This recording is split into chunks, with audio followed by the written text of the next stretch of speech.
Optimize just in case. Okay. Um, so today we're continuing saying this is a long chapter, long segment, long road. Think about the longest street in your city or town. We're on that street, that boulevard, that avenue. Uh, and at the heart of it, it's the last resurrection and the Renaissance, right? The Renaissance is really, I want to tell you, I am so eager to get to that part, uh, because I think Allah subhanahu wa ta'ala, because it's I haven't heard it.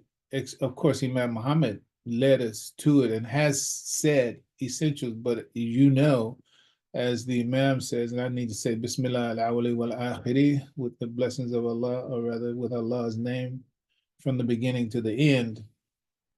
There's a hadith for that, but I'm not gonna go into that.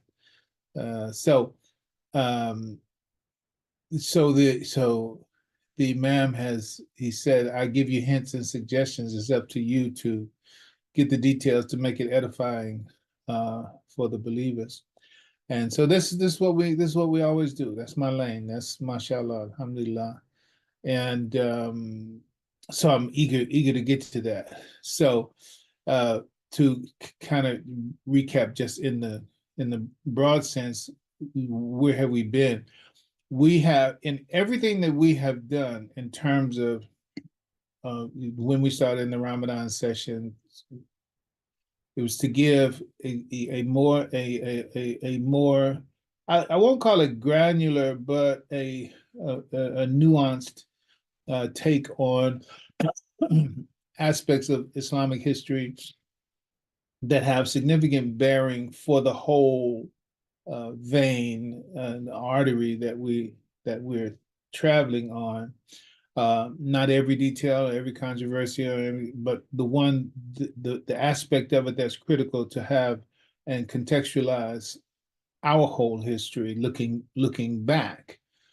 So we've done that. So when we get to the shores of North America with the chattel slave scenario, so we went, with I won't use the word with detail, but again, the significance of those significant movements, as we mentioned, was just mentioned, Marcus Garvey, Booker T. Washington, so many others that we covered, that just to keep that line of connection in that whole history.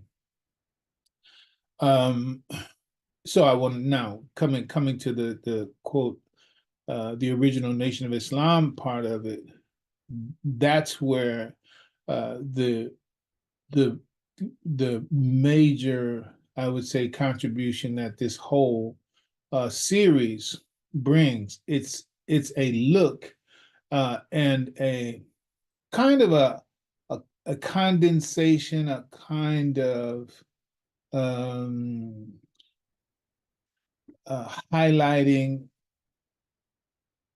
and summarization at the deeper levels of meaning for all the other components, i.e. Farad, for example, and that's who we're really talking about, the deeper summarization of W.D. Farad. And I'm saying those segments, and alhamdulillah, we're grateful to Allah that in the Masjid Warthin website, masjidwarthin.org, we're archiving it.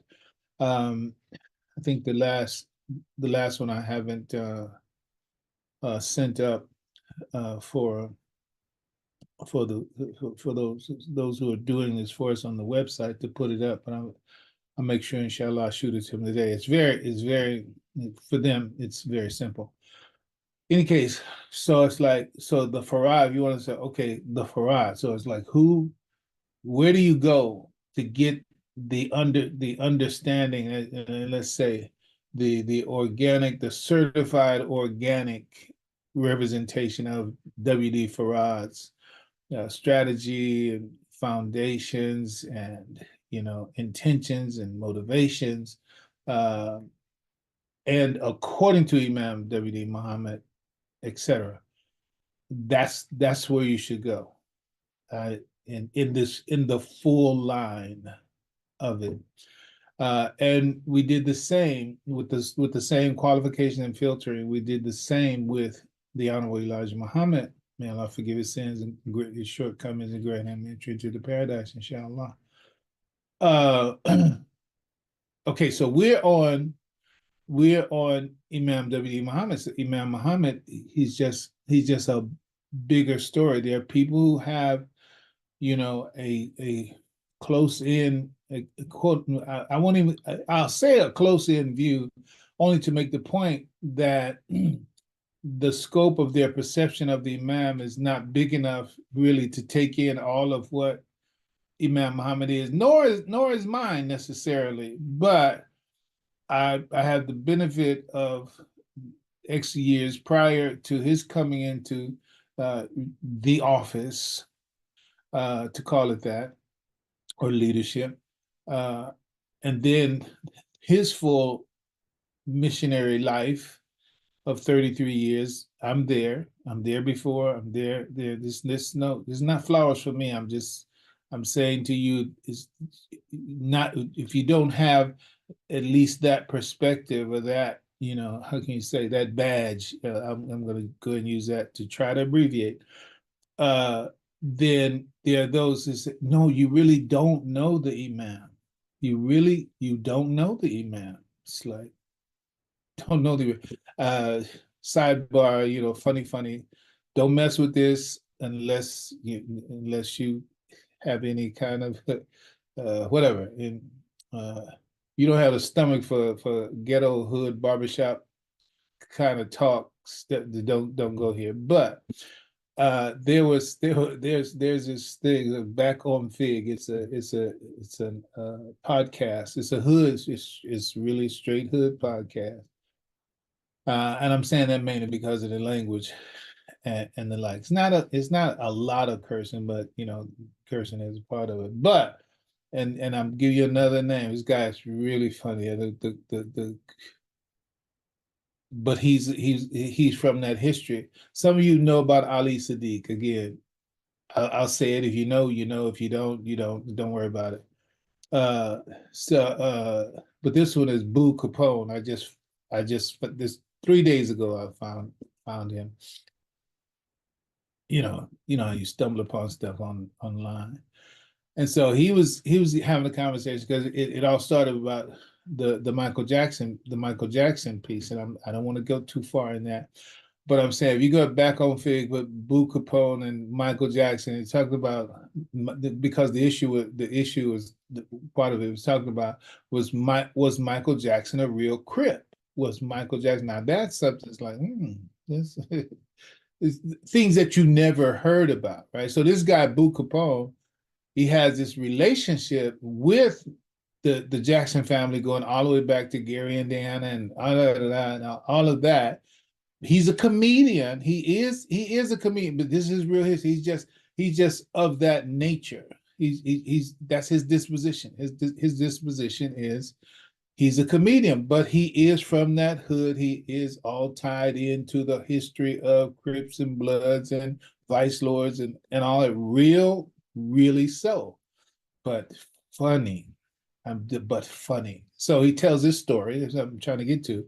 He tells these stories about, and his interaction with the family, and he tells so you'll learn things about Michael Jackson that until you heard it from him, you didn't know, right? Tupac Shakur, until you heard, you didn't know. Joe Jackson, Catherine, the mother, Quincy Jones, his daughters, and so many other people that people on the outside see them as celebrities, and they are celebrities, but you don't have that background to say, oh, that was what he was.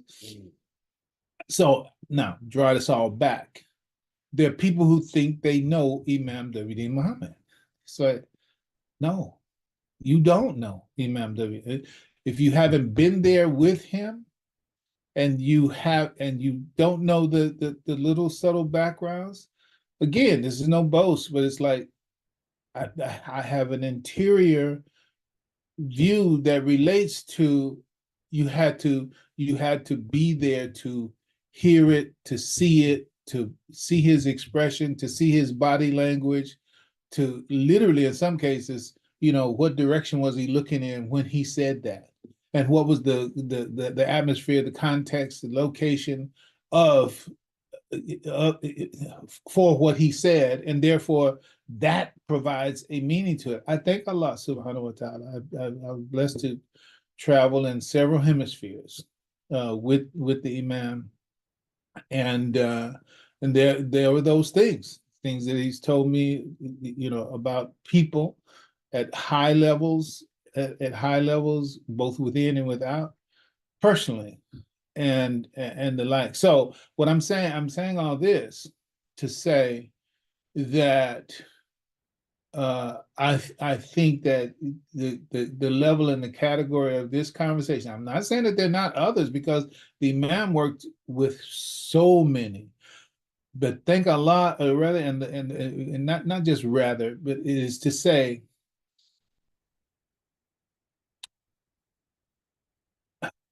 what analogy do I have? One of the analogies is it's like spectrums of light, right? So yeah, whatever, ultraviolet, that's the only one that comes to mind right now. All these different light spectrums, right? So similarly, you have individuals who have their own spectrum of experience with the Imam, and the Imam, he was laser sharp, and blessed to hit you right where I'm going to call it, your gift is. Your gift is. So he once he gets a sense of, okay, this is he wouldn't necessarily tell you that this is okay, this is your gift, so therefore you should do this. No, he would act on it, he would tap into it, and he'd let you know that I got you, right? And then you would know when he got you. It's like you could be in a group of people, but he hit you with something, and boom, he got you. And there's so many people, and the most successful ones that were part of that history, and I would include even the cities of those imams, because many of them are not necessarily resident imams right now. But the work of those individuals and the cities of those individuals, they you can see the elaboration of the targeting that the Imam put on them, and the mission that the Imam put them on. You can go to their cities and you can see, and you find them, and you will see that, yep, they are actually expressing what the Imam tapped into as their talent. Here's an easy one. Here's an easy one. We're gonna go the easy one. And this is one who is not in the first resurrection, and that's Imam Salim Mu'min. Yeah, Imam Salim Mu'min, progressive chief in Detroit, and the Mali Institute. He's special in so many ways. We don't have time to elaborate on that. But the man put him on the Arabic only Quran mission back in the early times of I don't know, it could be as early as, I'm going to say 78. I'll have to talk to him personally about it more. But he wasn't in the Imam Salim wasn't in the first resurrection. But he had a conversation encounter with the Imam very early on. And the Imam put him on that, okay, just Arabic only, Quran only, don't read translations, This is what the Imam put him on. I'm gonna short version it 40 years ago. 40 years ago. So that's why he's so powerful 40 years later, of doing that, and he's also looking forward 100 years to the time when it's like it's a whole different thing. That's a part of the Renaissance, mashallah, when we get to it. So dial it back to say that my confidence, pleasure, sense of security, um, it has to do with this is my lane. I'm saying and it's a lane that you have to show me who's the other one that's doing it. Allahu alam, alhamdulillah, rabbil alamin. It's like, and I'm saying this for you to encourage you to be encouraged, and also you should encourage others to get to this whole series, because I feel also that this entire series is a part of a legacy. Yeah. I'm about to go there, but I'm gonna try not to. Oh, here you go. Water does it. Right. I really feel born for this. Let's just put it like that.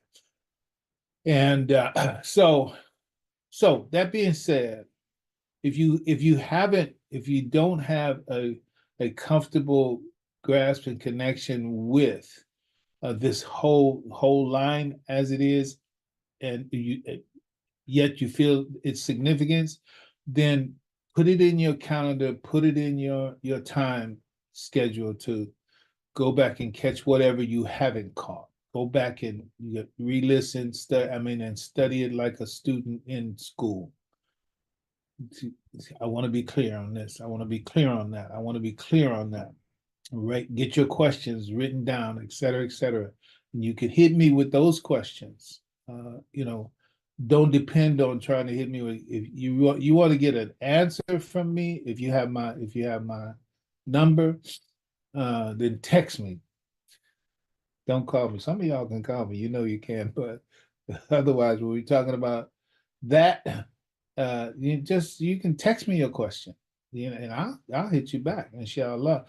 The best way to get a response, and you might get a whole scholarly paper on a question if you hit me on the email. If you hit me on the email, you might say, "Damn, this wrote a book." I mean, because I love the questions, especially when those questions are there. It's like, and I love to reply to them, because I also put in my archive. My answer to you becomes a part of my archive. I don't want you to not take advantage of the opportunity and of that opening, because there's so many things that I can't bring out until actually the question itself comes up, because there's some things that I take for granted, and therefore I don't. They're intuitive to me, if you understand what I'm saying. That they're like, that's just a common part of the knowledge base that I'm quote unquote launching from. But for others, say, well, how did you get there from there? It's, oh, okay, well, let's think about it.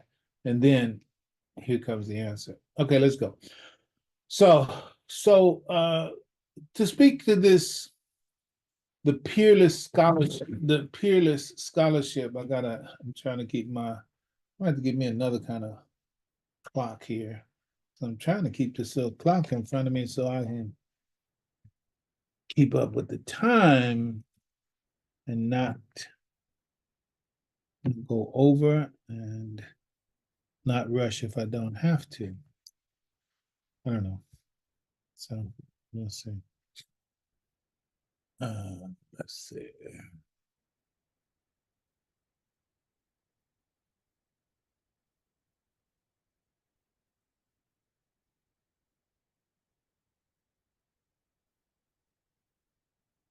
If I get this straight, then I don't have to keep looking around. All right. So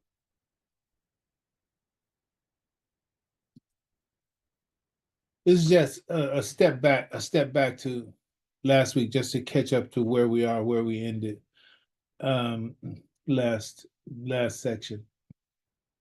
So the summary and thesis of what preceded this point, that Professor Farad worked to create a language environment which would be strong enough and would hold a group long enough to reverse the effects of the peculiar system of slavery, which we call, and stated by the Imam, the experimental clinic.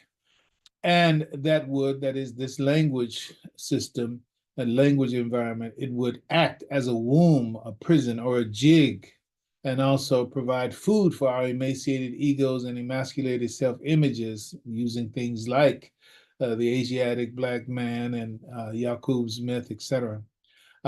In order to birth in those individuals, or to birth an individual with the new psychology that manifests that original human innocence. So the idea that I also use the analogy of like removing the varnish from like old pieces of furniture. It's like if it's a very valuable antiques roadshow kind of piece, then you know that's this is what you call patina, and you don't want to get rid of the patina by sanding it or whatever. It's like no, you're killing the value of it when you do that. But notwithstanding that particular thing, an analogy for us is to something had to happen to get all the gunk that had been put into us and put upon us and taken from us as a people, to get back to the original. So we talk about like just stripping it down to the original wood, right? That the idea is to get back to the original human innocence. There's original human innocence, and freedom, and a performance that Allah intended by our creation as humans, right? What Allah, but that whole history, that has preceded even this moment and the like, basically undermined, destroyed, and sought to demolish that completely and totally, obliterate it from existence. But alhamdulillah, in the Quran says, over every soul Allah has placed a protector. Over every soul Allah has placed a protector. So praise be to Allah. Allah gave us a nature, and all human beings have it. We have until we give it up with our will to not respect it once it presents itself to us, because you can be presented, the soul can speak to you to say, okay, here I am, you need to preserve me. But then if the person has gotten to a state of will where they have rejected their own human innocence, their own humanity, their own human nature, well, then no, they have how can I say, discharged their guardian, and so therefore they have no protection over their own soul, and then the rest of that is their history. So that's the goal, to get back to the original human innocence. And one of the things we should also understand is that given that you get all that stuff off, and then you come in touch with that original human innocence, and again begin to cultivate the vis-a-vis the freedom, and cultivate the performance that was intended by that nature, because all of us have a gift. All of us have something that Allah created us with and for, in accordance with His will. Our goal is to find it, be in touch with it, live it out, act it out, realize it to the fullest extent possible for us during the very brief time of life that we're here on the planet. So that's the goal. You talk about when Imam used the title Muslim American Spokesman for Human Salvation, a title that people, again, you got it wrong. I am like, it's like saying I'm the God of the bee, or I'm Jesus, et cetera, in the way that people think when they think about the myth of Jesus, that's who I am. No, he's saying somebody needs to speak up for humanity, because humanity is being destroyed. It ain't just the black humanity or the white humanity or the red or the yellow or the brown humanity. It's humanity. You should see that right now.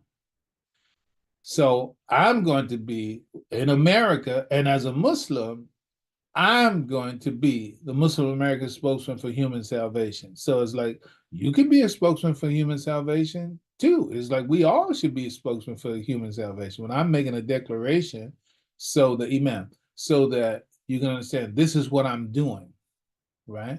I'm not saying I want to be the ruler of all human beings. No. So, all right. So that's the foundation. So there's another thing why the Imam hated imitation. It's like, don't imitate me. Don't try to talk like me. Don't try to say what I say or move like I move or whatever. No, no, because that when you do that, there's only one of me. So ain't no sense in imitating me. It says only God only made one of me. So whoever you are, whoever you're trying to be, you're an artificial me. I don't want Imam Muhammad. I don't want an artificial me. What good is that? What good is the artificial me? Right? So let's move on. So the case is that for all of us, you be what God created you to be. But in order for us and anyone to get to be what God created them to be, they need to get past whatever it is that the world created them to be that militates and that is against that hope or that interest or that goal or that mission, right? So we talk about getting to your true self. There's a self, that's the socialized self, right? But is that the one that Allah? No, not generally, because society is not structured to make us what Allah created us to be. We have to find another womb, if you will, an ummah, if you will, an Islamic ideology, blah, blah, that would do that. And then we can go to the next slide for that. So in terms of getting at that first removal of those slave delivered layers of lacquer and what have you over the original wood, if you with my analogy, it's like this was the beginning of that, because at the same time I'm talking about the lost found members of the Nation of Islam living in the wilderness of North America, right? It's like there was a dual process, at least, that was happening. It's like, get rid of the crap that's been put on them, that's overlaying their humanity, their dehumanization, their emasculation, and et cetera. Okay, get rid of that. All right. And last week we used the whole matrix, the whole matrix metaphor. Again, go back and get the details of it. So it's like, let's call it the two-fisted approach, right? There was, get that stuff off of them that made them Negroes. Get all that off of it. Get all that off. And one of the ways we do it is with the noble lie, right? The noble lie, Yakub's myth, deportation of the moon, tribe of Shabazz, all of that. It's like, let's do that. Blow their mind. Okay, so we got rid of that mind in that way. Okay, now we got to give them another mind that they can operate in and through, because you got to have some kind of mind. Right, give them another mind to operate, and that mind became the cocoon. Right, blow the mind that was there. That was when your mind got blown when you went to the first meeting. when you went to the first meeting, it's like mind blown. Pow. Okay, so you rocking it really. So they said, who wants to put their name in the Lamb's Book of Life?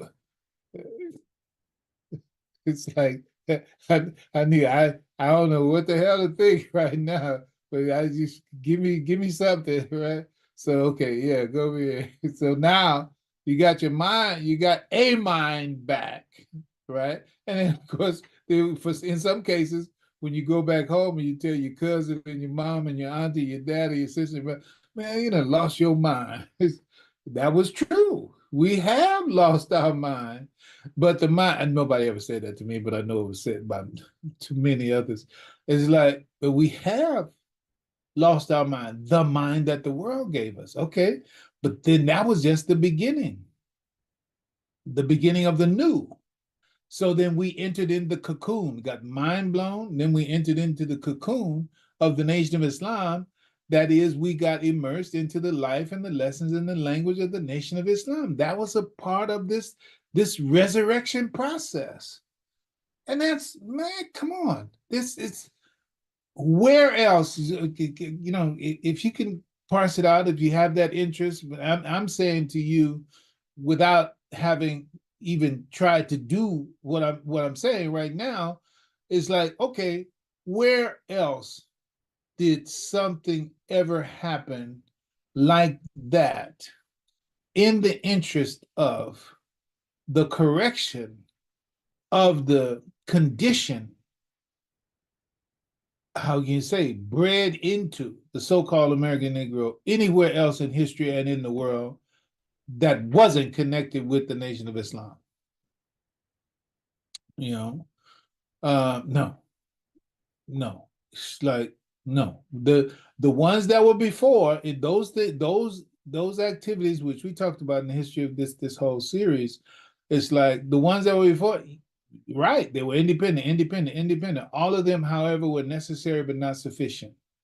They were not complete in their capacity to do the dual things, for example. And I'm reminded also about this double consciousness. I think E.B. Du Bois, Carter G. Woodson, I think it's E.B. Du Bois. He just talked about this double consciousness.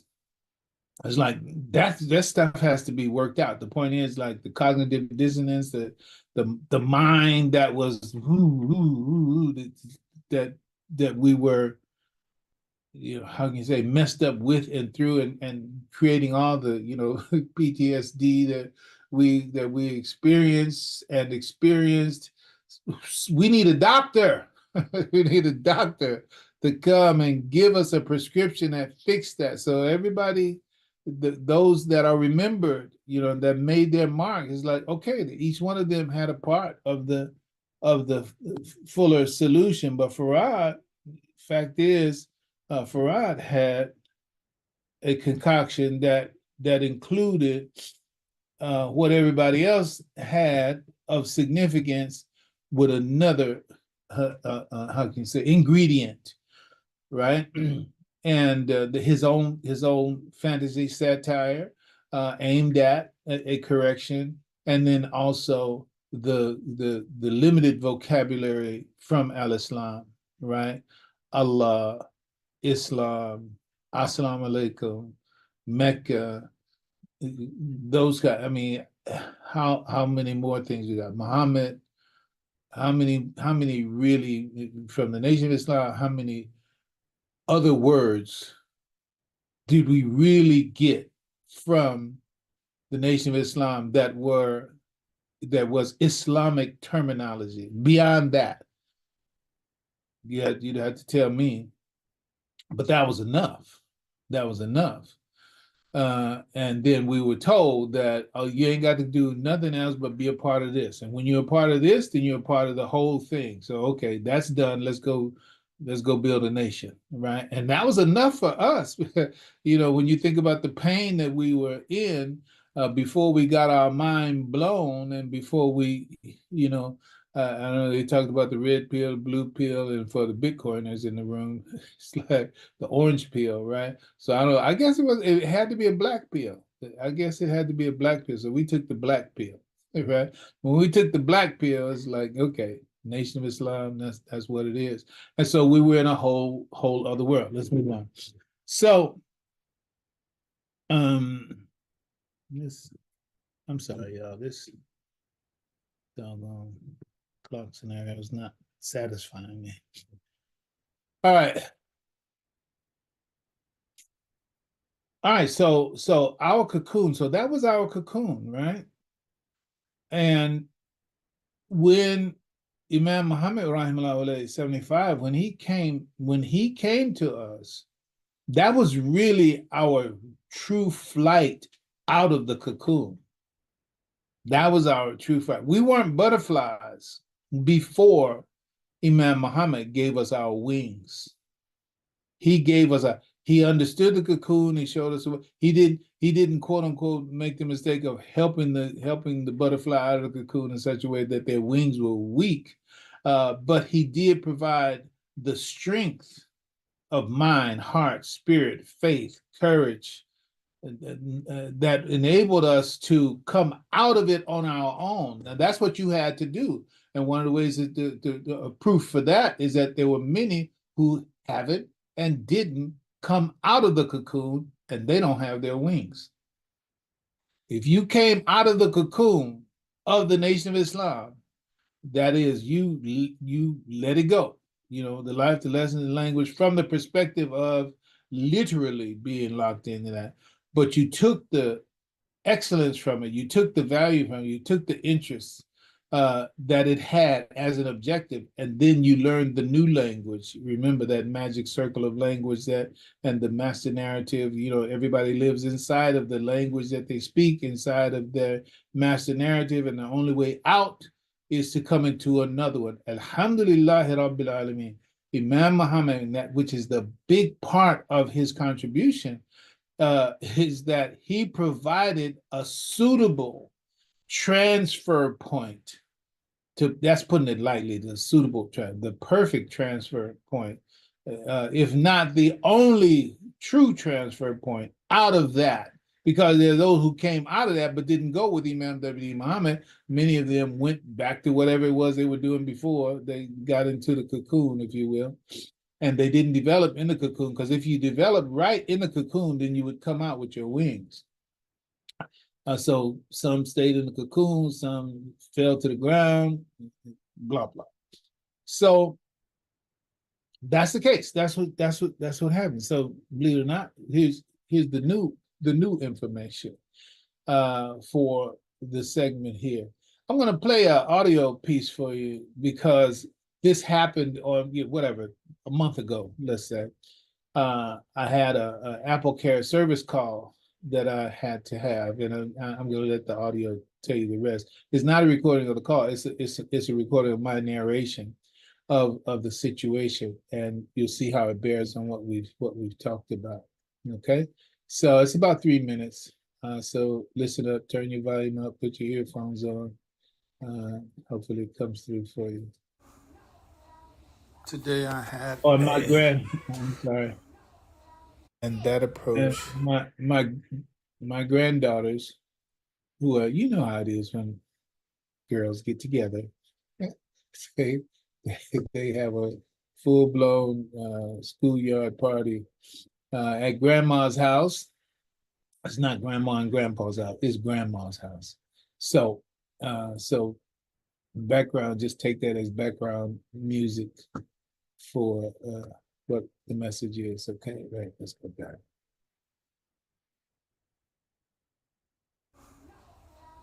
Today I had a special problem with my iPad resolved.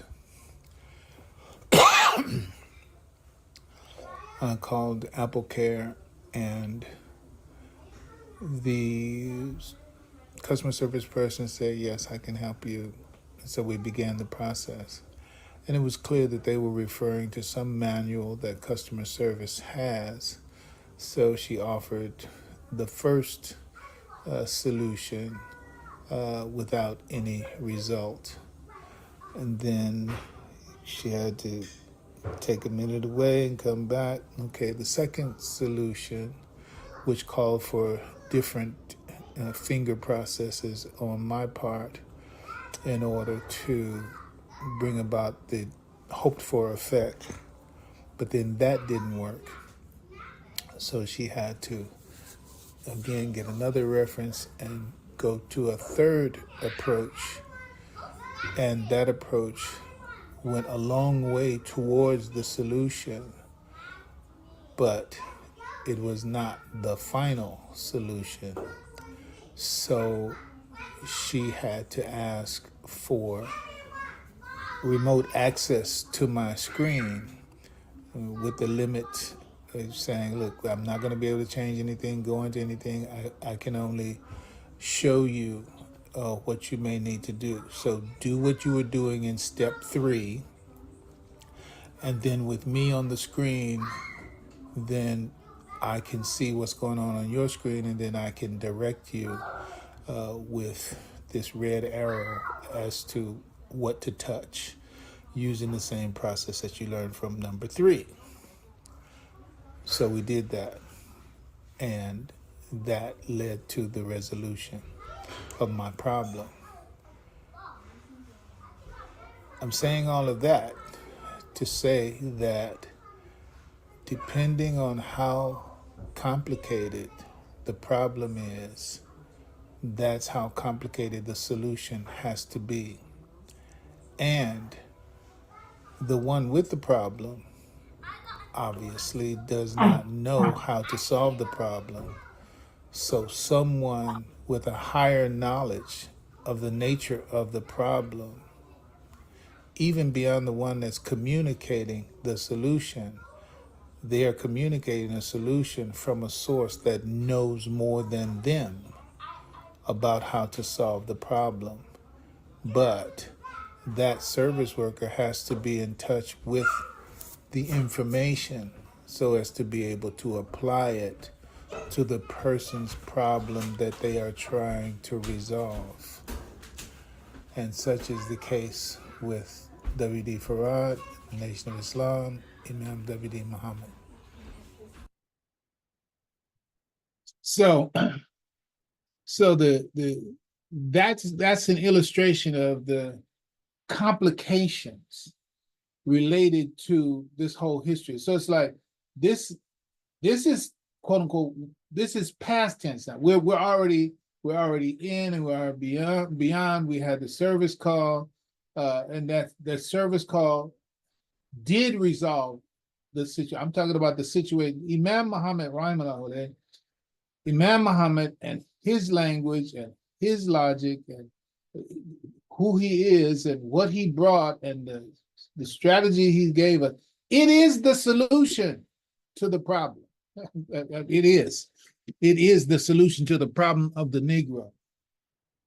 And again, just like that service call, it's like, I'm talking to the person online, the person, first they go to the first book, right? You go, okay, I can help you with that. And then they realize that, oh shoot, this is a next level problem. Okay, let me hold on, please. Can I put you on hold, buddy? Boom. Okay, then you go do it. Okay, talk to somebody put them on another chapter, right? Another chapter. Okay. And as I was going through this process, that did solve that part of the problem, but I still had this part of the problem. Okay, okay, can I put you on hold? So now you're going back to talk to somebody else, and you say, well, look, I'm going to have to get on your screen and watch. I ain't going to be able to mess with nothing.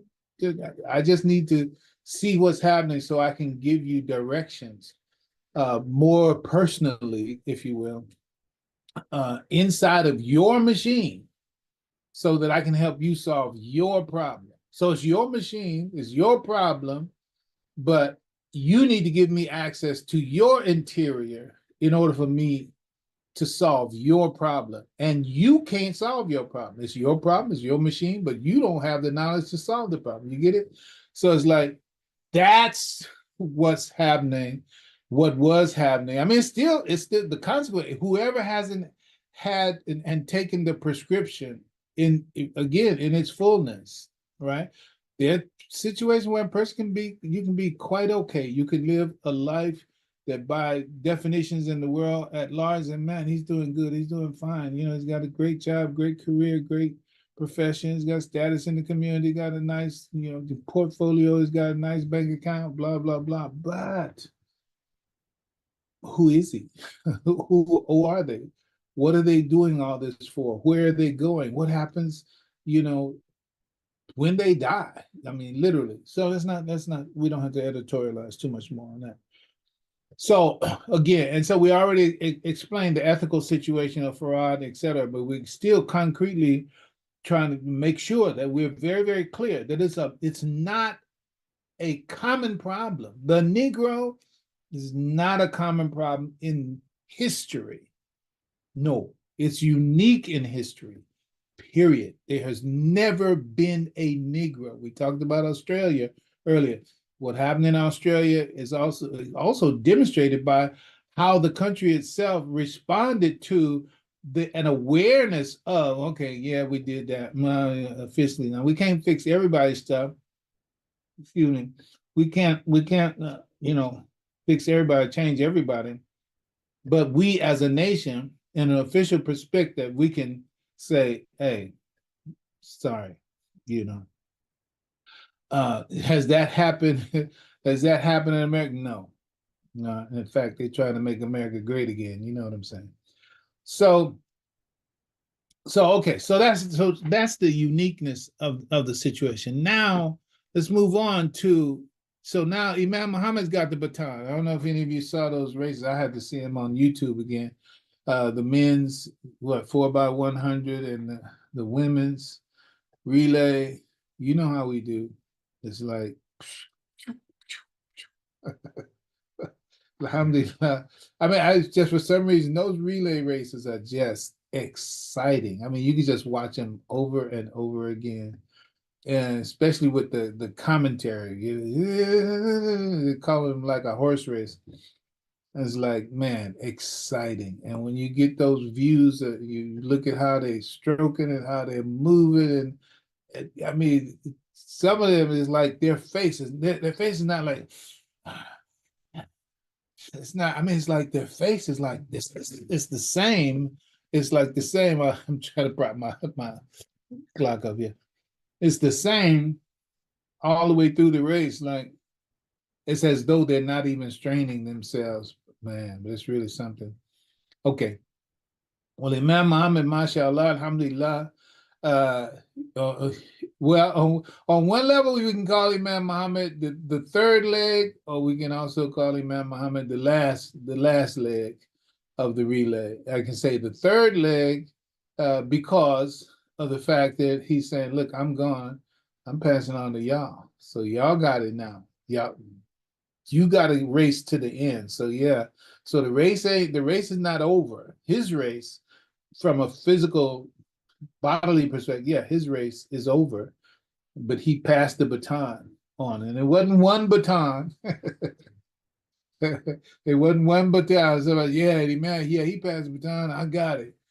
No, no, he passed on his legacy to, and all of us have a share in it. It's a different kind of legacy. This is not a one leg race.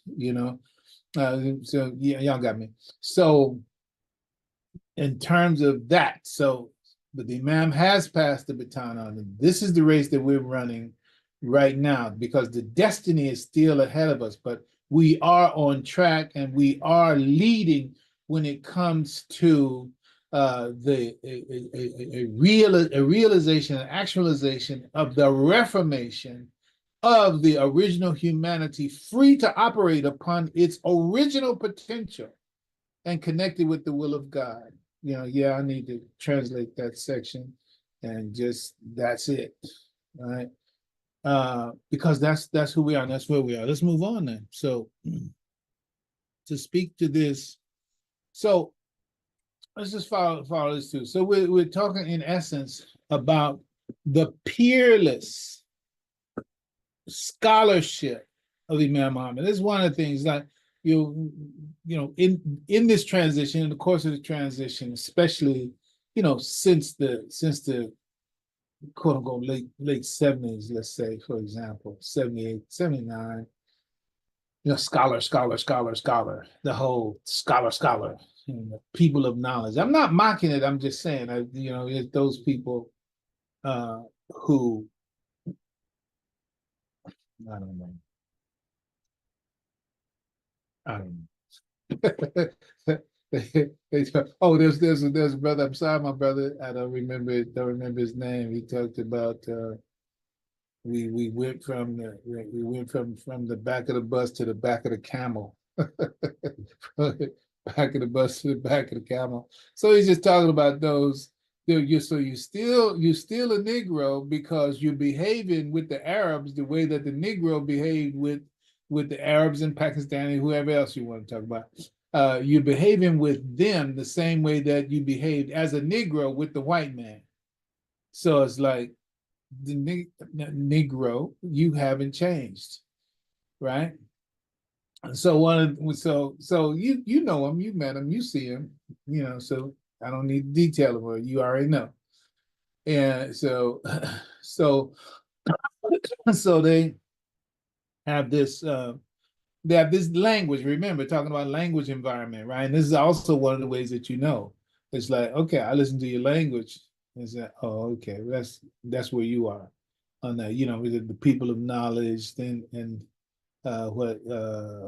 whatever I don't take from so and so, and whatever different kind of language that's used. That all it says to me, if you're not showing a demonstrated respect for the history that I'm a part of. I mean, it doesn't mean you have to be with it, but you have to, your tone and your language should say, I respect it. I'm not there, I'm not with it, but I respect it. I'm not hating on it, etc. I can hear something from you on that, but I'm not really trying to get on that with you, but I respect the fact that you're on that, and it's good. So it's like, yeah, you have that, but then you also have those you can get the little snide, subtle sarcastic seasoning in their language and say, okay, so I'll put you over there. So I'm only pointing to the scholarship dimension of there are many dimensions to what I'm talking about. But the idea that is the Imam a scholar? I'm not really even trying to make that point because he is, and not with quote unquote the kind of qualification people say. I mean, yeah, he is to the extent that he agrees with who we say is a scholar, right? No, I'm not saying he's a scholar in that perspective, meaning that he don't need to be over there on that. And this is part of what I'm about to go into to tell you why. And that those who use that as the filter for deciding whether the Imam is a scholar, you're using the wrong yardstick. That's the big point, and really that is the point, right? If you can let me be succinct. That is, those people who say that Imam Muhammad is not a scholar, they are using the wrong yardstick to judge Imam Muhammad's scholarship. That's their problem.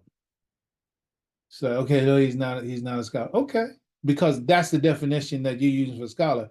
But that as a definition, as a judgment evaluation, a means of evaluating Imam Muhammad, that's the wrong. You need to use something else, right? And that's actually what we're going to talk about. Let's move on. So so Islamic history is rich with distinguished scholars who have made unique contributions. See, it's like all the scholars didn't work on the same thing. That's first point. Okay, here are some notable figures and their unique contributions. Right, Ibn Sina, in the Western mind and library, he's called Avicenna. And I'm just going to highlight what it is that he's known for, whoever the scholar is. His primarily is medicine and philosophy, right? The canon of medicine, philosophical works, etc. El-Khwarizmi, his field, his emphasis was mathematics and astronomy. Mathematics and astronomy. And so when you talk about algebra, that's an Arabic term, right? El-Jibr, El-Jibr. But when it gets into English, it's algebra, right? And even the term algorithm, which is big in the language of the world today, algorithm comes from literally, it is a play of the name El-Khwarizmi. It's algorithm. That's where it comes from. And so he's noted for mathematics and astronomy, the Hindu Arabic numeral system, also played a crucial role in the development and dissemination of the decimal positional number system. So it's like, that's Al-Khwarizmi, right? Al-Farabi. Al-Farabi. I didn't get to him. I had a commentary from him on about him for Juma, but since you're here, that I can mention Al-Farabi. uh, he's just really, really profound, right? So he's traveling, and this is from Sheikh Hamza Yusuf. He talks about yes, I do. Sheikh Hamza Yusuf is a friend of mine. Yeah, he has those people who say, "Oh man, no, he's a friend of mine." Just and and we're good personally. Moving past that, the and he talked about introduction to logic, right? If you went to find a when and if you do, but you again, you got to be interested in whatever you're interested in. Uh, this introduction to logic, just like when you go online, this is 11. It's an 11-hour. I haven't gone through the whole thing, but I went through a lot of. It's an 11-hour video of classes that he was doing in Turkey. Any case, so he got to the point where he was talking about Al-Farabi.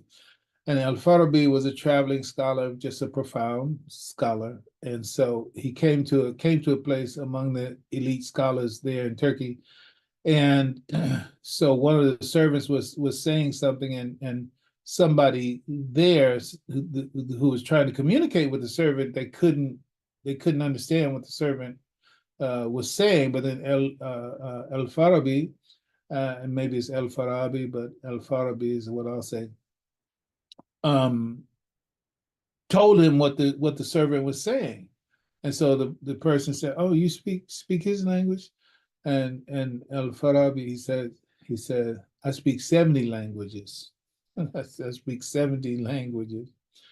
And so that's amazing. So then, so he was the guest, but also one in that circle. If you are the guest, meaning that you're the focus, then that means you got to pass the test. You got to pass the test. So that means that we're gonna test you. So whoever's there, and there was elite in fiqh, they'd ask this question. Whoever was elite in hadith, whoever was elite in Quranic grammar, or whatever it was, they would hit him with something, and then he would respond, and I said, "Well, he good, he good, he can go with what he's doing." And then someone asked, well, what do you have to say about music? And Sheikh Hamza, one of these as an elaboration from a personal perspective of there's a book, I believe. I don't have the language right, but I think it's called the Maqam. I think it's called the Maqam al Musika, something like that. He said he was gifted a book from of Al Farabi, someone's compilation of Al Farabi treatment of music, right? And he said it's a big book. He said it's the biggest book, Hamza, is the biggest book in his library. Like that, it's called the Maqam. And going back to the story, he said in the person's someone there asked him about, well, what do you know about music? Right? So he told somebody, bring me an oud. An oud is some kind of stringed instruments, I believe. So they brought him an oud, and then so he started playing it until he caused them all to laugh. He's just playing it, and they were just laughing. And then he played it in such a way that they all were crying. And then he played it in such a way they put them all to sleep. So that is how much of the science of music and vibration, etc., is tied to that, and that connects with. Yeah, it does connect, but I didn't make the connection yesterday. Didn't have time. I was really struggling with trying to hold myself inside the time frame. That the power of music, the power of words. So when you talk about poetry, you talk about music, you talk about words, you talk about rhythm, you talk about vibration. I mean, Tesla, I think is this person. Who is that? Someone that I listen to on a regular basis. Can't remember. But they talked about how you want to understand everything. You think of everything in terms of vibration, and like two or three things that had to do with vibration. And I'll send you to this if you have an opportunity. Just look up this thing called cymatics. Cymatics, Cymatics, and you'll see that what they do, they put sand, and the same thing happens with water. You put sand on top of these like tin plates, and then have it connected to something that vibrates the iron plate with the sand on top of it. And when you up the hertz of that's a measure of the vibration. When you up it, then the pattern changes. It's the sand, it's just sand, but then the higher you go, the more complex and more elaborate, and I would even say the more beautiful the pattern becomes just by changing the vibration. So you see the things change there. Okay, so the idea, words are vibration, music is vibration. Then when you start talking about the meanings inside the words and how those words resonate with the consciousness of the person that being spoken to, it's like it's mind altering stuff. Music is mind altering. You listen to enough of it, those brain patterns, those mental maps when it comes to the meanings, and when it comes to, again, the structure and the levels of what's that, the mind is actually being changed in that process. And so if someone who understanding that, or even not understanding, but in this world, there are people who are understanding that, and they are literally using that to make zombies out of the people. Um, but that's another conversation. Let's move on. So El Farabi is his focus was philosophy, and in this summary, philosophy and political science. Scholars, right? There's scholars that are noted for that. They did many things, but when you boil it down, it boils down to these. Again, Ibn al-Haytham, his focus, optics and science, right? Imam al-Ghazali, and I should say, rahimahullah, for all of them, Imam al-Ghazali, theology, philosophy, and mysticism. And I know, he said, well, there it is right there, the incoherence of the philosophers. There's the critique that he gave with regard to other philosophers like Avicenna, Ibn Sina, arguing the limits of human reason, emphasizing spiritual experience. It has its value. Ihya Ulumuddin, many of us are familiar with that, the revival of the religious sciences. This is like his magnum opus, his big thing that he's very well known for, aimed to renew Islamic thought by blending jurisprudence, theology, and mysticism. And, this is just to speak of, my friend and scholar, Hamza, and then, well, we can add to this comment also Rumi, who is there.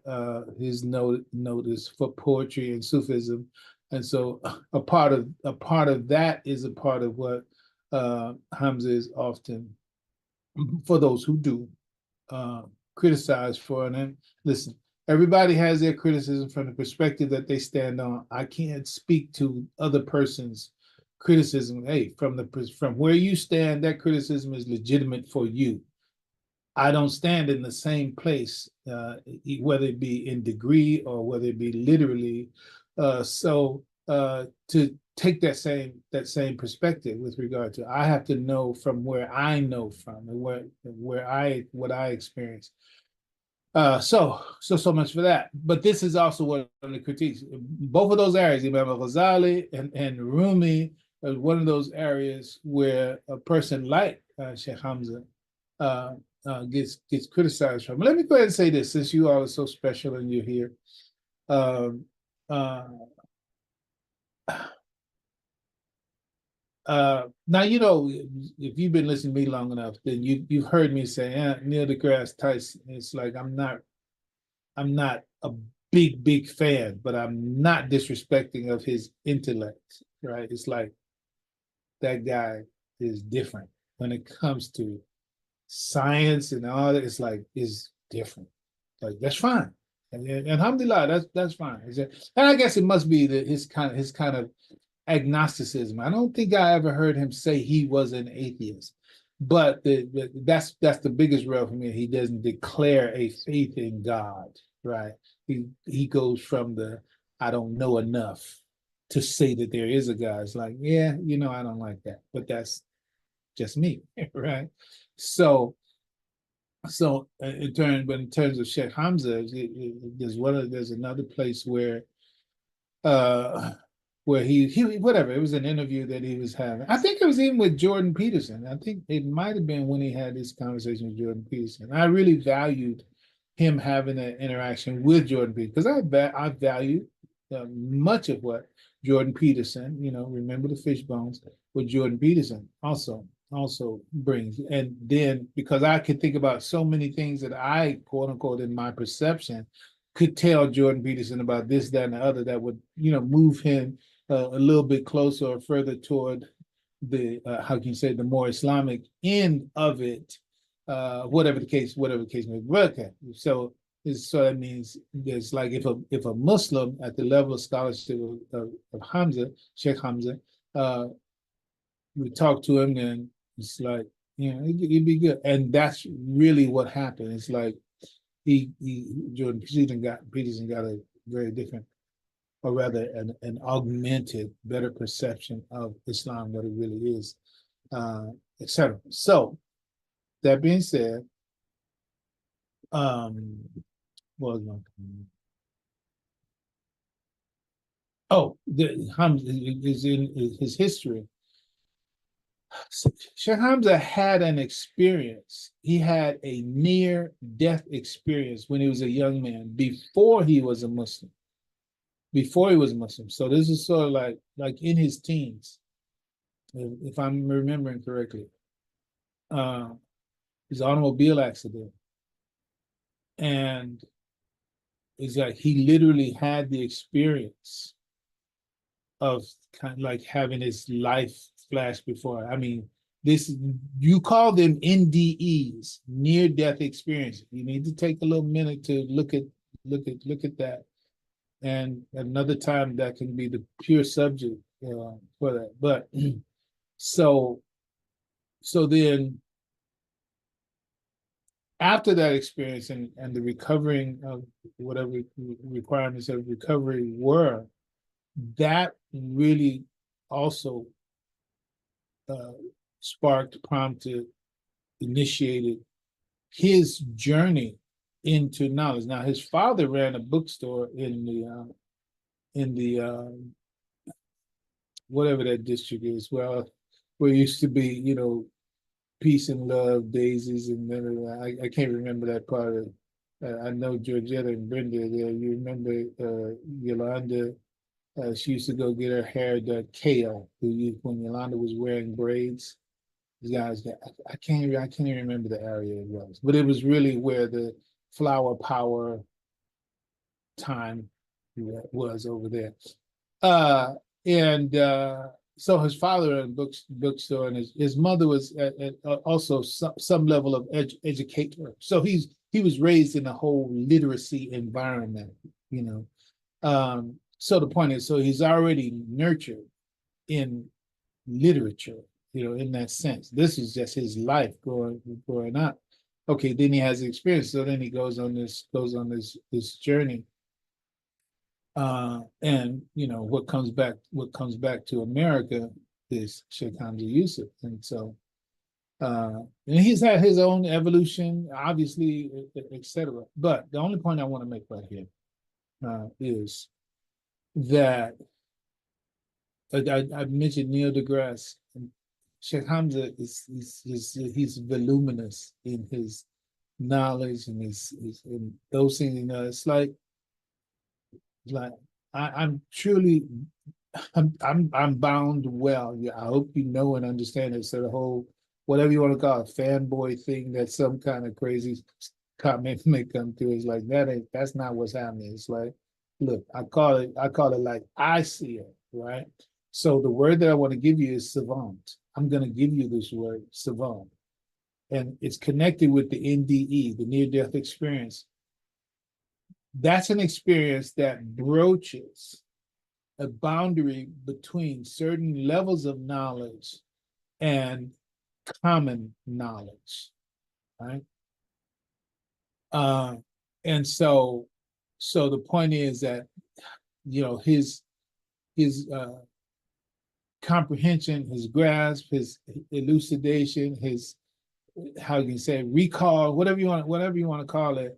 It's like it's at that level, and I'm saying I'm satisfied because of what I know about NDEs and what I know about savants, quote unquote, what I think I know. Okay, it's like, oh, okay, that explains why he can come through the way that he comes through because at some level, sorry, I can't elaborate on it. At some level, he has been blessed to broach a veil uh, that that comes through. There's a stream that's like, so trust me, I have a rational, material, scientific foundation for what I'm saying. Okay. So I'm saying it makes sense that you get that kind of scholarship from someone who has that background, that is his socialization, family scenario, 90% of your personality is formed by the time you're 10 years old. Then in the course of that, you have this NDE, which breaks you open and you're preconditioned for knowledge in general. And then you go on a journey to the real world out in the desert, in the tent, that kind of I'm gonna find out that Australia, the name for that Australia thing, because mashallah, 97 in Malaysia, there was a situation that happened with myself and others who were with us over there. Um, it has something to do with long walking or something that I was listening to that, but let's move on.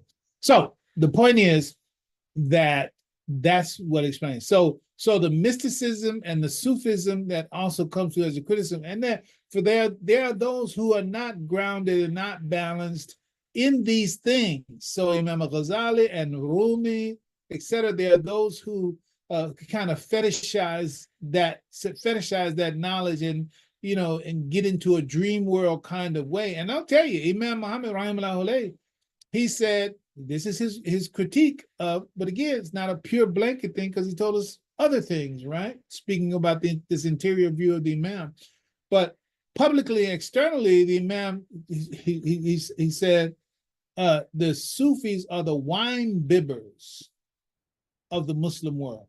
Okay, that's what he said. And I could talk about, at least in mentioning other things about the role that the Sufis played in saving the life of al-Islam during colonialized periods in other parts of the world. The Sufism was like a Faradian kind of scenario that had to be played out in order to preserve the knowledge against the oppression of the colonizers. And so therefore it got shaped in a certain way, just like Farad gave us Yaqub's history, deportation of the moon, blah, blah, blah. It was for a purpose of doing a job while at the same time hiding it in such a way that to be, these people are crazy, blah, blah, blah. Or others who knew say, oh, that's fine, let him go ahead and do that because it needs to be done anyway. Somebody got to do something, right? So he has levels on it. So Sufism, there's a positive critique of Sufism, and there's a negative critique of Sufism that Imam Muhammad that actually gave for both. One more privately and the other more publicly. Because as a general rule, those who are that as it's portrayed, especially in America and in the public, it's given in a way that makes you drunk. You're You're being taken off the path to your original humanity with this mysticism and with this Sufism. And so a part of the drivers for that in the filtered way that is given to especially new converts and reverts to al-Islam, it has been done through Imam Ghazali's teaching, using his name and label, right? We used to say they use Jesus' name to hide their own dirty religion, right? So you had the Ghazali and Rumi become the ones who are used to intoxicate the new ones who are again in search of an identity because of the Negro scenario of the past that hasn't been solved for them. So they just exchanged one drug for another in that sense. So, all right. So therefore, since Hamza, since I'm taking this time, Hamza lands in these areas. I want you to understand that that's a part of what criticism, most of it comes from, etc. I'm not talking about other choices, decisions, and other things that were done that don't suit the political or philosophical persuasions of individuals. But let's go ahead and cut that because we're taking too much time right now. Well, okay. I need to say that because when else am I going to say it? I'm not going to open up a full subject on just that. So Ibn Khaldun was another. Ibn Khaldun, his field, sociology and history, emphasis. Al-Razi and Dr. Imam Wazir Ali has been doing a series, and he the last part of the series was 3, which I listened to yesterday. Very wonderful short series on Al-Razi going through Al-Fatiha. And the last one that he did was understanding istiaz, that is understanding, well, what are we actually saying when we say A'udhu billahi minash shaitanir rajim before you recite Al-Fatiha or Quran, period. But he's just talking about Al-Razi's treatment of that, and that's interesting to look at. But Al-Razi is one of also these famous scholars, but his focus is medicine and chemistry, and just like Imam Wazir is also in that field of sorts as well. In medical, that is working with aspects of medicine, including diseases, treatments, and medical ethics. That's what he's known for. So these scholars represent the diverse and rich contributions of the Islamic Golden Age to the global knowledge pool. All of them made a contribution, and each one left a lasting legacy in their respective fields. All right. I'm gonna ask for your patience. I have to I have to complete it for the process and for this particular segment. And so we took a few early minutes to, get personal about some things in the beginning, but I'm going to extend our time here together, and everybody's free wherever they are to do what they got to do. But I want to let you know that it is going to be longer than or beyond 10 o'clock, so I can get this package in and complete and not have to start this next week. We'll do something else next week, inshallah. So now to speak specifically to the Peerless scholarship of Imam W.D. Mohammed, Charles E. Glessick, in his publication, Scholarship Assessed, he says that scholarship is critical. Scholarship is critical to advance and address the pressing issues of today, right? And I add here the issues of the day, that if you want to know who's a scholar, what are the issues of the day and who's addressing them and who's addressing them best, okay? Move on. Scholarship is defined as the creation, discovery, advancement, or transformation of knowledge. The fruits of such efforts are evidenced only when that knowledge is assessed for quality by peer review and made public. Thus, the defining elements of scholarship are originality, creativity, peer review, and communication.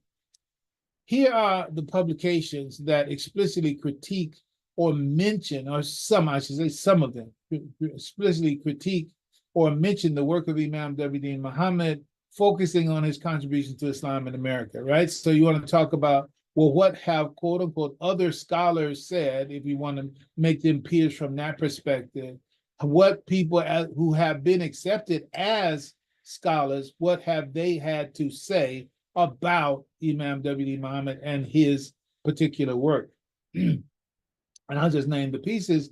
Muslims in the United States, the State of Research, and this is edited by Ivan Yazbek Haddad, is a publication that includes essays and explores the development of American Islam with specific references to Imam W.D. Muhammad's role in shaping the Nation of Islam's transition to more mainstream Sunni practice. And you can find this in the Catholic University of America Press. Another is Finding Mecca in America, How Islam is Becoming an American Religion. This is by Mokahit, sorry, I don't know how to pronounce it completely, Mokahit Belichi. This is a very, another important thing is going to come up again as we go on. Just remember those names, Ivan Haddad and Yazbek Haddad and Mokahit Belichi, whatever. I'm not, no disrespect. This book discusses the integration of Islam into American culture and includes a detailed examination of Imam Muhammad's efforts to guide African American Muslims towards a broader understanding of Islam, moving away from the more insular teachings of the Nation of Islam. You can find this on University of Chicago Press. And then there's the Muslim World Journal. This is a scholarly journal associated with Hartford International University of Religion and Peace. It has published articles that critique and analyze the theological and social contributions of Imam W.D. Muhammad, particularly regarding his influence on American Islam and interfaith dialogue, which is a whole nother subject. Now, here's another, and alhamdulillah, he's my brother and my friend. I met him in Raleigh, North Carolina. It was Imam Oliver Muhammad who introduced me to him X number of years ago, good little while ago.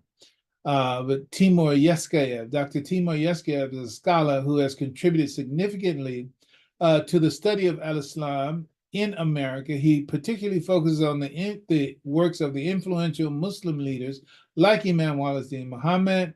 His research often intersects with the themes of American Islam, religious leadership, and interfaith dialogue. Yeskayev has written extensively on Imam W.D. Muhammad, his impact on Islam in America, analyzing his leadership transformed the Nation of Islam, how his leadership transformed the Nation of Islam into a movement more aligned with mainstream Sunni Islam. Yeskayev's work often explores how Imam W.D. Muhammad's effort influenced American Muslim identity and the broader religious landscape in the United States. Alhamdulillah Rabbil Alameen. Again, this is no boast. I thank Allah you have the opportunity to make that connection. I'm saying God does what he does. God makes the connection. And so I've been I made, let's just call it, contributions to both of his main books that he's published. And I'm going to give you just this list from him: publications on Imam W.D. Muhammad from Dr. Timur Yeskayev.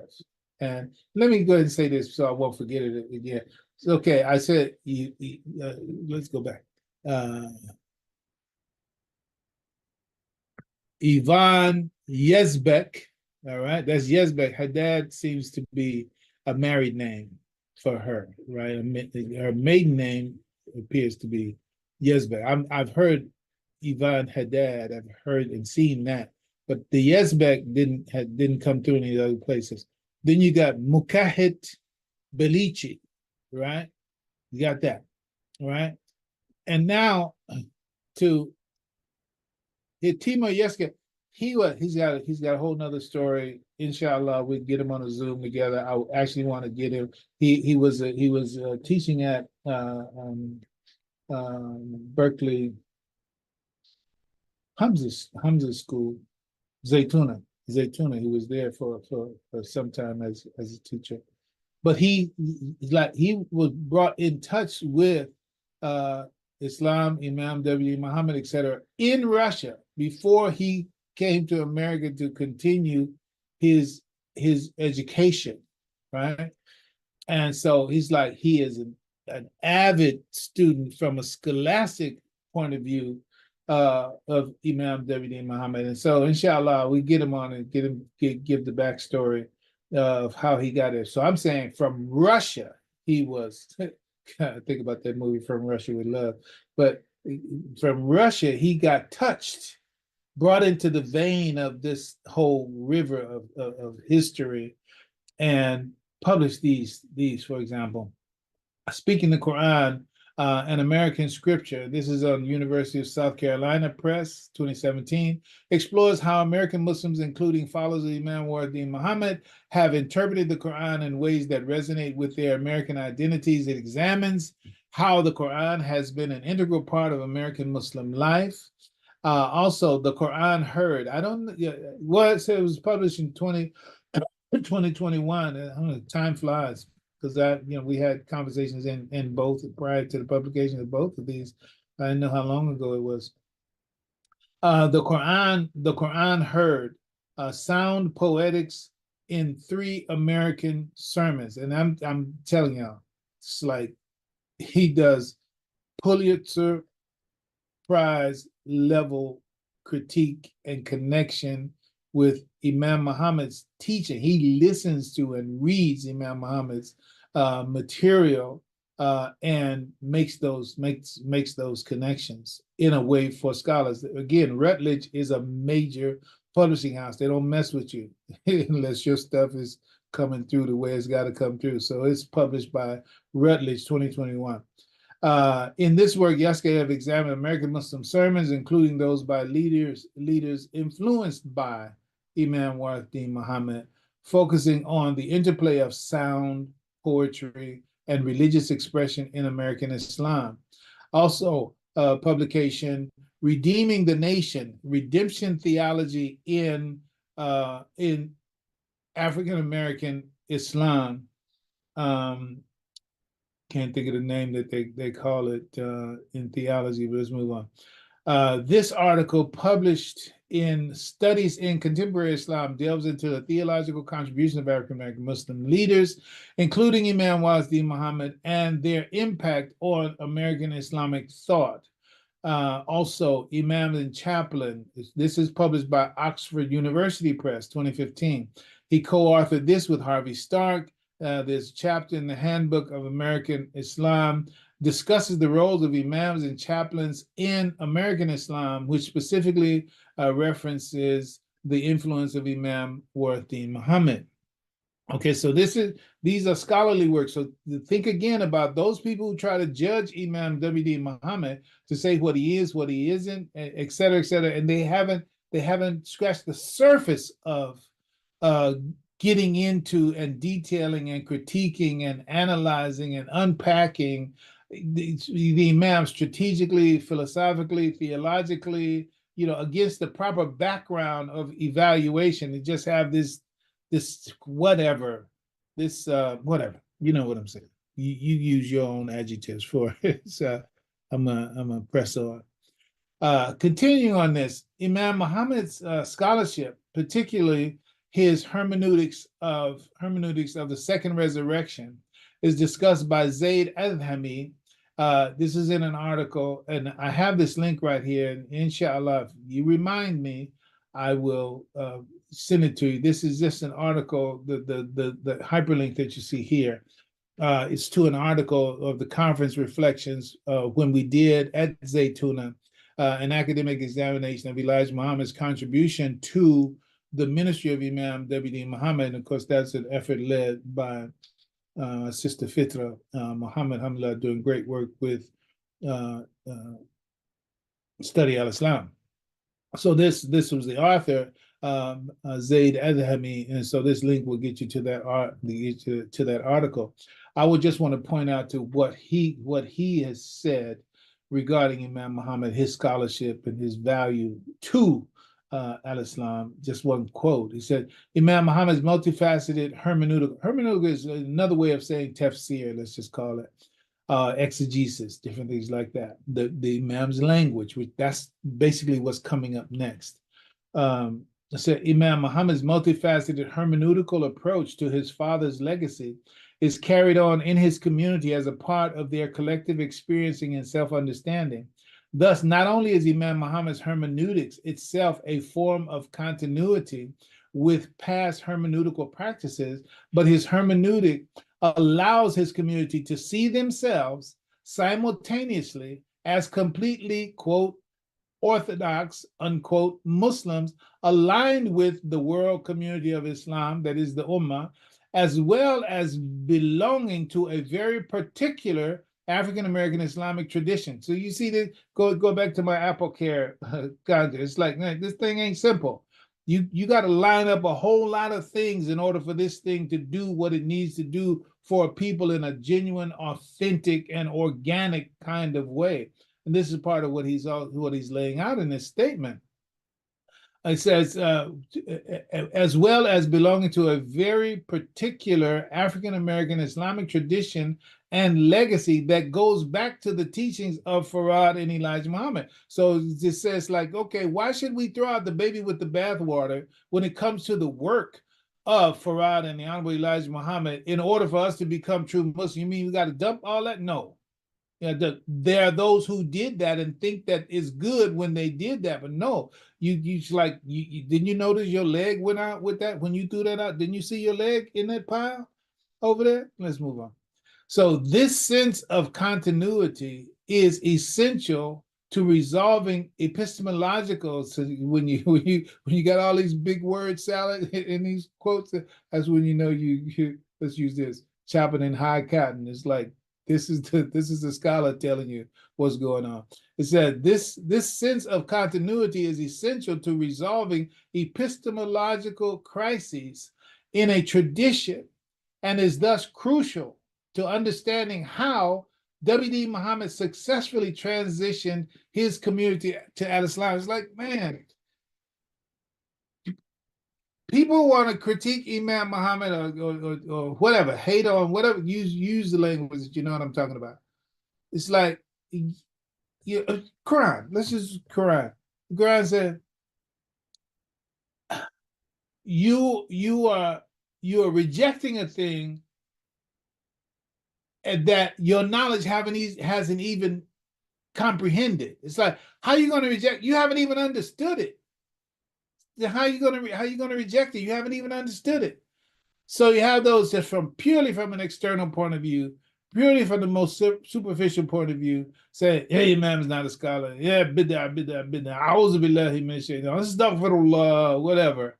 It's like, okay, what do you know about Imam W. Muhammad? What have you studied about and studied from the ones who have studied Imam Muhammad, who are not members of the Nation of Islam and Bilalians, what have you? It's like, what do you know? It's like, oh man, you got that same, coffee tea house conversation that, of haters who, quote unquote, didn't make the grade, essentially. Mashallah. So, mashallah, I do have to, I'm gonna go ahead and say it. Part of it is like, you're kind of jealous because you didn't get what came with that process. That's a part of it too. Don't forget that that's possible. It's like you're just jealous that you were never an FOI, that you were never in the MGT, that you could never make a claim to having been a part of what quote unquote Malcolm was originally, et cetera, et cetera. So it's like you got to poo-poo the whole thing. So some of it's sour grapes. Let's move on. Believe me, I believe that this is the last page. Let's see. Come on, y'all. You gotta give me 2 more pages. You'll be okay. So additionally, Imam Muhammad's successful transition of his community to al-Islam was not motivated by an interest in being validated as real Muslims with the other 1.4 billion Muslims in the world. Everyone who became a member of the lost found members of the Nation of Islam in the wilderness of North America was told upon their acceptance that they were not just joining those here in America, but they were joining the global community of Muslims. The apogee of Imam Muhammad's work, the essence that is, included conceptualizing for the ex-Negro, meaning the Negro needs an injection, right? We need to conceptualize, we need to define for, we need to lay out for the ex-Negro, the victim of the experimental clinic, and also those who went through the mutation of the mutation, which was the Nation of Islam's work against what was done to the Negro. They needed, again, another special prescription because now they have a different kind of problem, right? Those that were in the cocoon, stay with me. So it said he had to conceptualize for the ex-Negro a stable identity secured upon the original, unmitigated, non-mediated, conscious reunion with Allah's universal plan for all human beings, which incorporates the best of the historical efforts and the excellence of his spiritual and temporal ancestors. Listen, y'all, just take that, just take those three, those, I think it's 3 sentences. I don't know, maybe that's one long sentence. Fine. There you go. Those are the boxes that need to be checked in order for the ex-Negro to come out of this process healthy and on point and on mission and ready to go to the goal.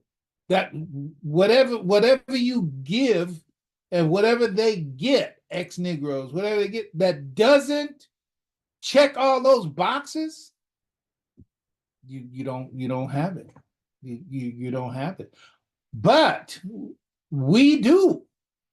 Those who are blessed to embrace that legacy, and you don't have to have, it's not necessary for you to have been, I didn't have to be there in 1776 to behold, to hold these truths to be self-evident, all men are created equal and endowed and by their creator with certain unalienable rights. I didn't have to be there in 1776. It's true right now, right? You didn't have to be a part of the Nation of Islam in order to embrace what is true from that legacy right now. And that's what people need to know. It's like, no, you don't have to be there, but you do need a sip, a taste, or an injection of what came out of that process. You get that, it will work for you too. We have it in pill form. You got what I'm saying? This is an analogy. We have it in pill form now. Like you take the pill, take the black pill, take the Bilalian pill. It's like, okay, oh, that's how that works? Yeah, that's how that works. Move on. So who constitutes, now here we go. To understand the peerlessness, why does Imam have no peer? He has no peer because you're going to answer this question. Who constitute Imam Muhammad's peers? Right? And reading the sentence as it is, who constitutes Imam Muhammad's peers? It would be those who are working on the same project. If you want to find his peers, they're only peers if they're working on the same project, right? We just told you about all the other scholars that had their lane, that they're focused on and that they're known for and that they did their greatest work in, right? Okay, so when you talk about medicine, find that one and then you find the peers. You've talked about science, mathematics, find their peers. The ones who constitute Imam Muhammad's peers would be those who are working on the same project. And it is indisputable, however, that Imam Muhammad can have no peer due to the unprecedented circumstances that gave him his life. It's like his life is his life. There's only one life. That's the only life that could have happened the way that it happened. Farad came to Clara Muhammad, Clara Poole, Clara Evans Poole. And then Clara Evans Poole went to see Farad. And then Clara Evans Poole went back to Elijah Poole and told Elijah Poole, go see this man. And then he went to see this man. The rest of that is history. Then that man said to Clara and Elijah said, look, you're gonna have a baby. Promise me that you're going to name him after me and promise me that you're going to let him help us in our work. That's it. Imam W. Muhammad, born into an environment, into a womb called the Nation of Islam, all of whom had this idea. His family name behind the door, blah, blah, blah. Remember him, special, woo, woo, woo. Nobody knows what the speciality is going to be, but it's going to be something. And so that's all a part of the environment that he was raised into and nurtured by. That was the environment. And then he comes out of that process. He gets excommunicated and brought back, then gets excommunicated and comes back. And then the third time when they were seeking to, sound like three squeezes, said when they were trying to get rid of him totally, they played this tape, and then Elijah took Clara, who was living at the time, said, hey, Clara, isn't this what we've been looking for? Boom, out of that my son can go anywhere and teach that gospel, right? And so Imam Muhammad, before Elijah Muhammad died, was already on the road with this new language, with this new work, with this new mission. All right, Elijah Muhammad dies, Imam Muhammad steps up, February 26, 1975, blah, blah, blah, blah. And then let's call this, and that's the history. So it's like, all right, who does that, right? I mean, who else? Okay, it's like, yeah, but who? It's not possible. It's impossible for that to occur any more than one time. Okay? So it's indisputable, however, that Imam Muhammad has no peer due to the unprecedented circumstances that gave him his life and the unprecedented circumstances in which he did his work. Where was there a group like the Nation of Islam ever, of whatever, find one, the magnitude of it, whatever? No, it's unprecedented. And then the Imam steps up and he has to move that group off of what they've been on for 40 years to something else. And then he successfully does that. Let's move on. Furthermore, the matter of his peerlessness is not only amplified by the history and the situation in which his life and work are and were embedded.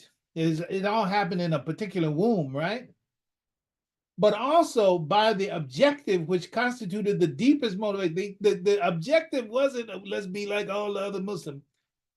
I started to say hell no, but no, I just no.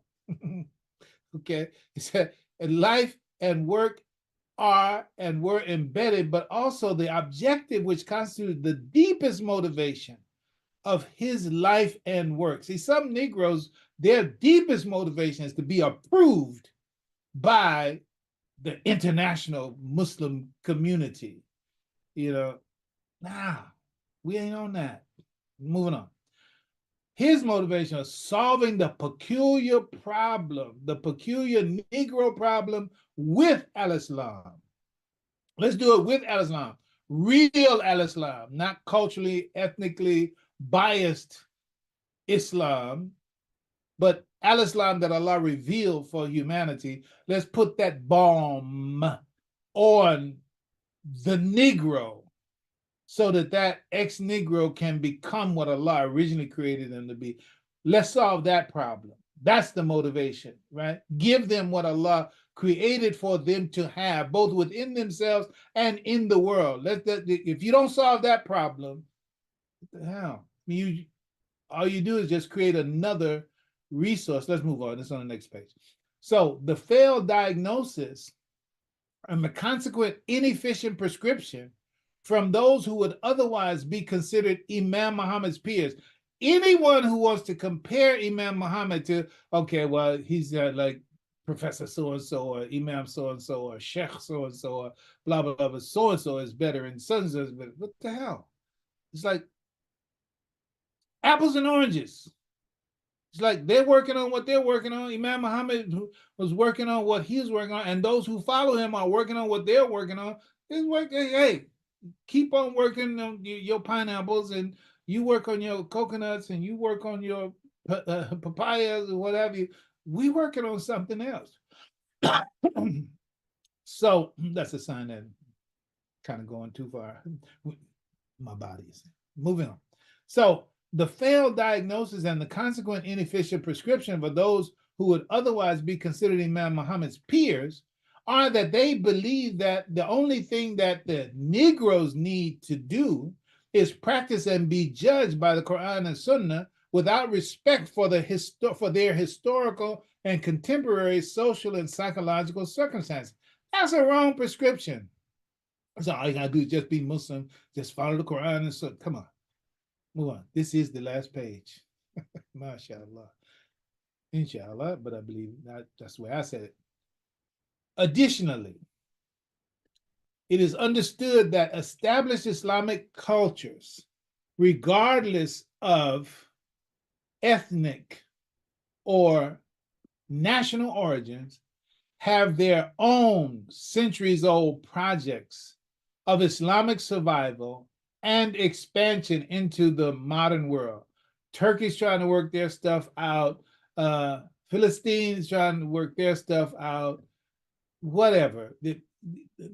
Saudi Arabia, Sudan, and wherever you want to go in the world, in the Muslim world, everybody, man, we've been working on this thing for centuries. Lebanon, Syria, Iraq, Iran, we've been working on these things for centuries. So everybody got their project. All right? Bangladesh, India, Pakistan, blah, blah, blah. Even Muslims in China, they have centuries-old projects of Islamic survival and expansion in the world as it exists right now.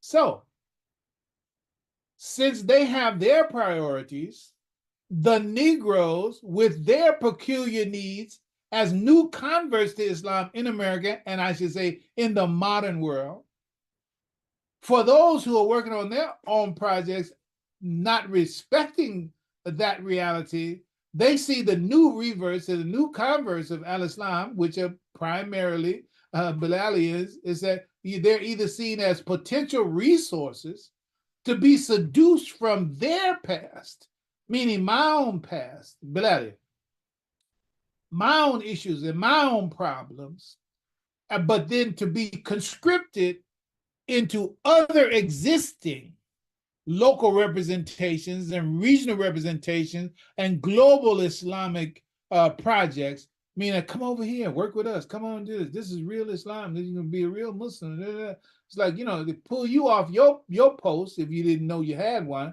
It's like, yeah, work on this, work for that. And any new convert or revert that are unwilling to capitulate to that conscription, they're deemed to be unfit for the other culture's projects. Oh, you're not a real Muslim. Why? Because I don't stop working on my stuff, because I continue to want to hold on to my history. I want to connect to my legacy, and I want to see the richness of that legacy blossom even inside of my life as a Muslim and an American and the world as it exists right now. That's a problem. That's your problem. It's not a problem for us. Even still, those Negro converts who take that position, they're ignored as a waste of spiritual, moral, and financial time and resources. And upon that determination, those people who would try to draft and pull us off of our project in our coming new to al-Islam, upon that determination, then they start acting as gatekeepers, delegating and directing resources away from African-American converts, not enlisted and subscribed with them, and they take those resources to move them towards promoting those projects and persons who advocate the approved ethnic, national, and global Islamic ideas and projects. So solving the Negro problem with Islam is not such a project for the global Muslim Ummah. That hasn't been, when has that been a project for the globe? I'm talking about Africa and Middle East and the islands and whatever. Who has said, yeah, let's help the Bilalis, let's help the blacks, let's help the Negro. No, man. Everybody working on their own stuff. So therefore, in a manner of speaking, solving the Negro problem with al-Islam, that's a project. That's a lane. Was and is an orphan project in the Islamic world. So if you want to talk about scholarship and you want to talk about peers, you have to talk about Who has been working on that problem, and what kind of progress have they made in that regard? Until you have somebody whose devotion, dedication, and work institutionally, etc., has been to solve that problem, you can't talk about a peer for Imam Muhammad and his scholarship vis-a-vis al-Islam, because his focus of scholarship in his lifetime particularly was bringing the al-Islam that affects and impacts and has to do with solving that problem, while at the same time speaking, marginally and, sidebarring with people who is like, okay, well, you're beyond this mainstream. You're not focused on here. You do this, Shuaib. You do this, Salim. You do this, Yahya. You do this, Qasim. You do this, Pleman. You do this, Yusuf. You do this, Pasha. Yeah, right? And then those, they take off with that. We got the core, but then otherwise you take off and do, I know I left some folks out. I'm sorry. You put them in there, right? And it's like, so, and the legacy goes on in terms of that. So the judgment of Imam Muhammad and his scholarship is that wisdom is justified by her children. Wisdom is justified by her children. So you go find the key